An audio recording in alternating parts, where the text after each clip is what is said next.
Good evening बच्चों। Stoichiometry का एक सवाल डिजाइन किया है मैंने। तो देखते हैं क्या है इसमें प्रोपेन को ऑक्सीडाइज किया है, प्रोपेन गैस को, CO2 और वाटर बन रहा है। तो आपको बताना है कि इसमें गैलोसाक लॉ काम में आएगा या नहीं। माने इस पर गैलोसाक लॉ लगा सकते हैं या नहीं लगा सकते। लगा सकते हैं तो क्यों, और नहीं लगा सकते तो क्यों, सोच के बताओगे आप, है ना। कि इसमें अगर लगेगा तो क्यों लगेगा, और नहीं लगेगा तो भी बताना कि आप क्यों नहीं लग सकता है। अब इसमें आगे और भी सवाल है, उस पर आप ध्यान दोगे कि अगला क्वेश्चन इससे रिलेटेड मैंने क्या बनाया हुआ है। तो अगला क्वेश्चन आपको बताना है कि इसमें ऑक्सीजन और वाटर की स्टोइकोमेट्री क्या होगी अगर इसको बैलेंस किया जाए।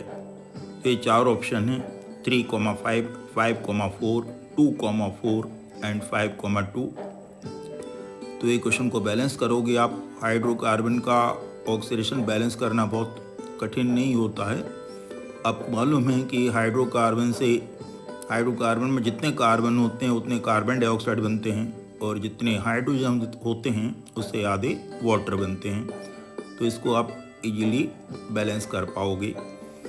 अब तीसरा क्वेश्चन इसी क्वेश्चन से रिलेटेड बनाया है कि अगर 1 मोल ऑक्सीजन लें हम और 10 ग्राम प्रोपेन लें।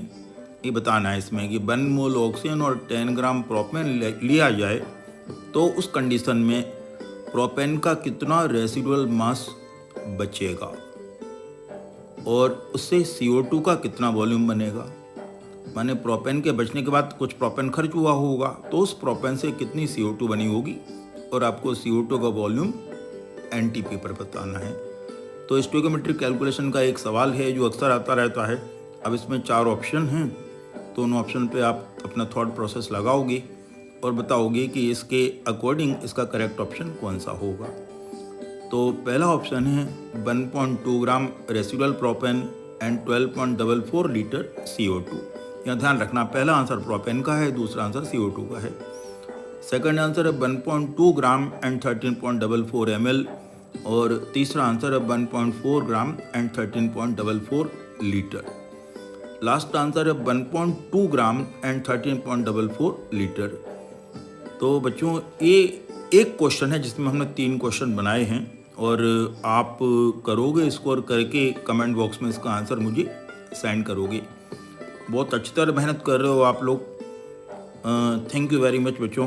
Bye bye.